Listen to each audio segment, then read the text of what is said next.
Well. Looks like we have a reason to talk Cleveland Browns in the offseason here.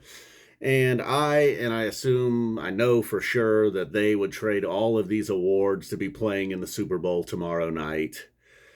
But unfortunately, once again, another season has come and gone, and the Browns will not be playing in the Super Bowl. But tonight at the NFL Awards, they absolutely cleaned up. Now, maybe there's years where they might get one award, maybe a Rookie of the Year, a Coach of the Year. I believe Stefanski has won Coach of the Year before, I believe.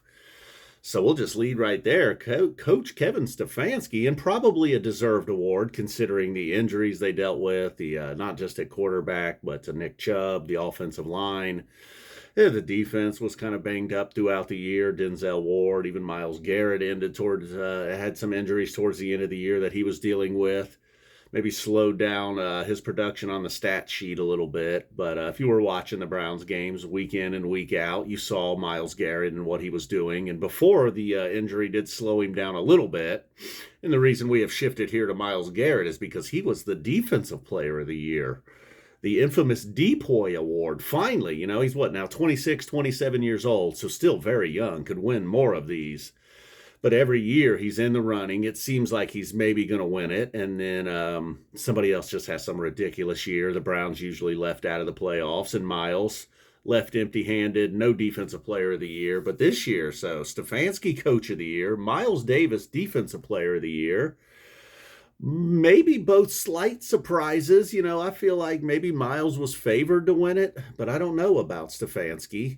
And so then that leaves us with the final award. Joe Flacco, the Comeback Player of the Year. This one will probably be a bit controversial. You had the guy in Buffalo who died last year during a game. He actually did make a comeback and played this year. Played very, very little. He was technically on the Buffalo Bills roster, but barely saw any game time action. And then there was also Baker Mayfield. Whatever. Comeback Player of the Year. Was he ever any? You had to be somebody to make a comeback. I don't know if Baker was ever anybody. All right, this is not a video to slander Baker Mayfield. He's moved on. Looks like he's going to be a Buccaneer. He thinks for life, unfortunately, until something better comes along.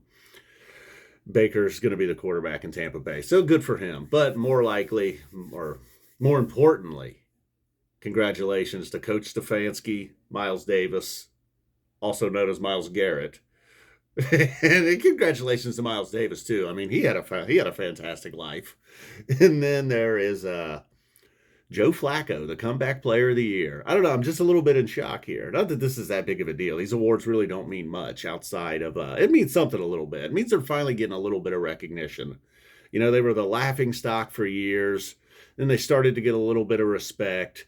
Then they acquired Deshaun Watson. They lose all respect. They have a good year. Nobody cares. But then this shows, maybe they did care. Congratulations to Stefanski. There was times when that guy made some calls and you're like, Coach of the Year? How does he even have a job in this league? Myles Garrett, you always know why he's got a job in this league. And Joe Flacco, you wonder, how come he couldn't find a job until late in the season? Boom, we're out of here. Nobody wonders that. We know why Joe Flacco couldn't find a job. We all saw it there in that playoff game. All right, boom. I don't know why I got to end it like that. Like I said before, what Flacco did was amazing. But just, the ending, ugh. There's not going to be a sequel. All right, I had to get a Browns video in, okay? Forgive me. It's a good way to end it. I'll cough.